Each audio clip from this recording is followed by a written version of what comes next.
नमस्कार, Asian public TV में आपका स्वागत है। एशियन पब्लिक टीवी बार न्यूज़ में हूती पर फिर खबर दिखा रहे हैं। अधिकारियों ने तड़के कहा है कि यमन के हूती विद्रोहियों के हमले के कुछ दिनों बाद एक थोक वाहन वाहक डूब गया है, जिसके बारे में माना जाता है कि जहाज पर सवार एक नाविक की मौत हो गई है। लाल सागर नौवाहन को निशाना बनाने वाले विद्रोहियों के अभियान में डूबा यह दूसरा जहाज था। ये हमले तब हुए जब हूती अभियान का मुकाबला करने की कोशिश में अमेरिका नौसेना को द्वितीय विश्व युद्ध के बाद की सबसे तीव्र लड़ाई का सामना करना पड़ रहा है।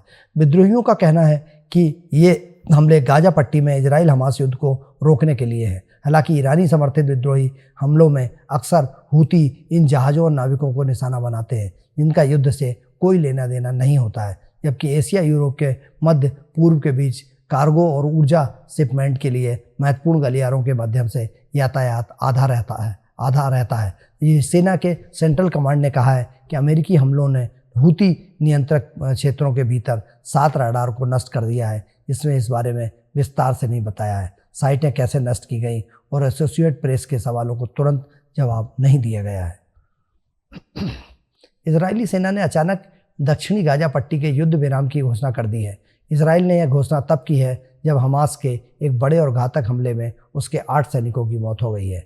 मगर बता दें कि इजराइल ने युद्ध विराम का ऐलान किसी डर की वजह से नहीं किया, बल्कि मानवीय सहायता सुलभ कराने के लिए यह फैसला किया है। इजरायली सेना के अनुसार दक्षिणी गाजा पट्टी में अधिक से अधिक मानवीय सहायता पहुंचाने के लिए संघर्ष के दौरान सामरिक विराम की घोषणा की गई है। इजरायली सेना ने बताया कि रफाह में सुबह 8 बजे से लेकर शाम 7 बजे तक सामरिक विराम रहेगा और अगले आदेश तक यह प्रभावी रहेगा। सेना ने बताया कि इजराइल के नियंत्रण वाले केरेम सालोम चौराहे तक सहायता ट्रकों को पहुंचाने के उद्देश्य से सामरिक विराम की घोषणा की गई है, जिसके बाद ये ट्रक गाजा के अन्य भागों में सहायता सामग्री पहुंचाने के लिए सलाह-ए-दीन राजमार्ग का सुरक्षित रूप से आ जा सकेंगे। केरेम सालोम मार्ग पर यह मार्ग है जहां से इजरायली सेना को सहायता सामग्री पहुंचाई जाती है।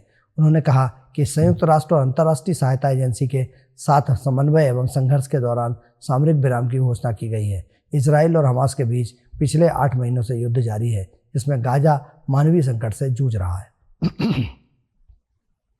देश के 6 क्षेत्रों में ऊर्जा बुनियादी ढांचे को निशाना बनाने वाले रूसी ड्रोन हमलों की एक लहर के बाद यूक्रेन के पश्चिमी क्षेत्र क्लीव में कम से कम 2 लोग घायल हो गए और आवासीय इमारतें क्षतिग्रस्त हो गई। वायुसेना ने कहा कि उसमें रूस द्वारा लॉन्च किए गए 21 ड्रोन में से 19 ड्रोन को नष्ट कर दिया गया।